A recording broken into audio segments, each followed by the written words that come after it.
One meal a day is a fasting strategy that has a lot of merit, but before you start one meal a day, you should be aware that there's an ugly side to OMAD, and if you're making these common mistakes that many people do, it can destroy your health. Let me explain in detail, but before we get started, I'm Dr. Zyrowski, and I started a holistic healing center about 6 years ago so I could help people just like you take control of your health naturally, because true health only comes naturally. So I became familiar with this style of eating while I was training boxing and jiu-jitsu at the gym. Many of the fighters at the gym were following a diet called the warrior diet. Now this is going to be a diet where you fast for 20 hours and then you eat all your meals within a 4-hour period. It's a diet that was developed by a former member of the Israeli Special Forces who designed the diet to really mimic the eating patterns of ancient warriors, where they didn't eat throughout the day, but then they feasted at night. The purpose of the warrior diet is to really force that survival instinct in the body. It's designed to help keep your brain sharp during the day, boost energy levels, but also help you burn fat. And this is one of the reasons people love it, is because of that fat burning benefit that it has to offer. Looking at one meal a day, it's a little bit more intense than the warrior diet because you're forcing all your meals within a 2-hour period and then you're fasting the rest of the day. The good news is I've had a lot of people over the years come to me and say that this style of eating has really transformed their health in a big way. And I followed one meal a day on and off for many years. I'll wake up first thing in the morning and I'll have a black coffee. Then I won't eat throughout the entire day. I'll push all my meals back till nighttime.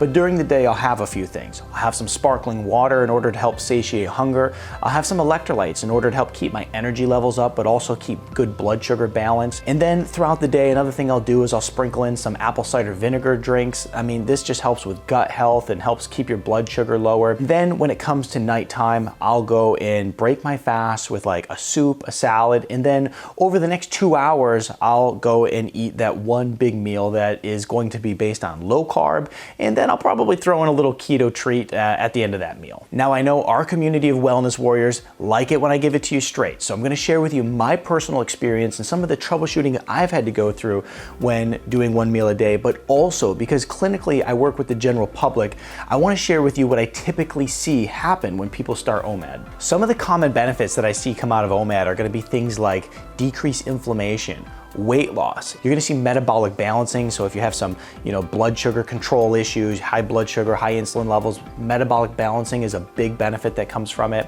You're also gonna notice that you have some more energy that comes from it. And I also see people just start to find that their brain is working so much better. You're activating those ketones in the body and your brain's sharper throughout the entire day. Now, being that I've done this for many years, there's some troubleshooting that I have to do from time to time. For one, I definitely have to add in electrolytes.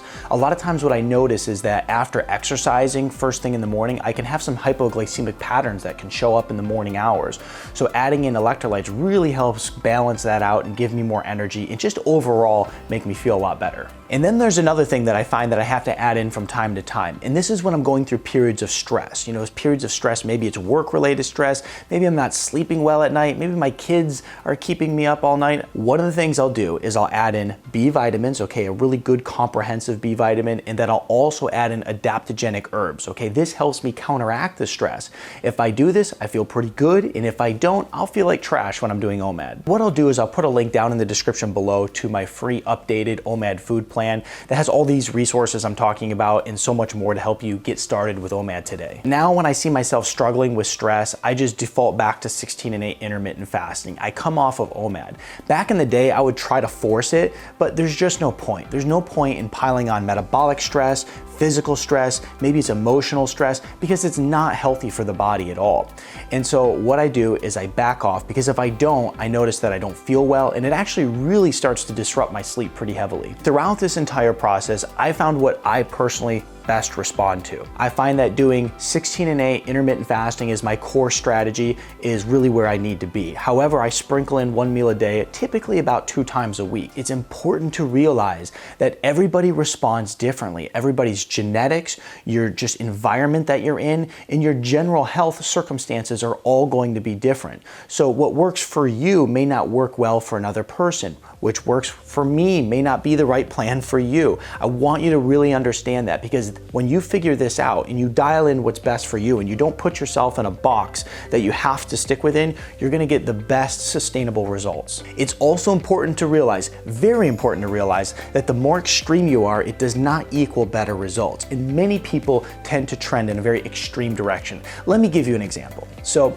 let's say you start 16-8 intermittent fasting, but you want to be a little more hardcore. So you move to 1 meal a day. And then you follow the 1 meal a day strategy that I use, where we eat our meal within a 1 to 2 hour period. But that's still not hardcore enough for you. So you want to compress all your meals within a 30-minute time frame. And then after that, it's still not enough. So then you want to add in the ketogenic diet. And because you're not losing weight and you're frustrated, you start cutting your calories. But then at the end of that, you're still not winning. Your health conditions aren't going away. You're not feeling better. In fact, you're feeling worse. And then this is typically when people reach out to me, right? They're frustrated, they're broken, they gave up. The problem is, and this is the worst problem out of all of it, they developed an eating disorder. More extreme rarely is ever going to equal better results. What equals better results is balance and sustainability. But balance and sustainability doesn't include massively undercutting your calories. It doesn't include disciplining yourself as if you're a child to the point where you have no enjoyment in the food that you're eating, in the life that you live. It doesn't include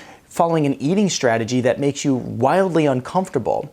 Because if you do these types of things, what happens is you're able to stick with them for a few days, a few weeks, maybe a few months if you're lucky, then you crash. And when you crash, you gain all that weight back and you're frustrated and you give up. If you think about it, this is most of the dieting that goes on today. I've been able to maintain staying lean ever since losing 30 pounds 12 years ago. Balance is about figuring out what works so that day in and day out, you're able to make good food choices. You're able to get out and exercise. Balance isn't about beating yourself up when you mess up. Balance isn't about being wildly strict for a few days or even a couple weeks.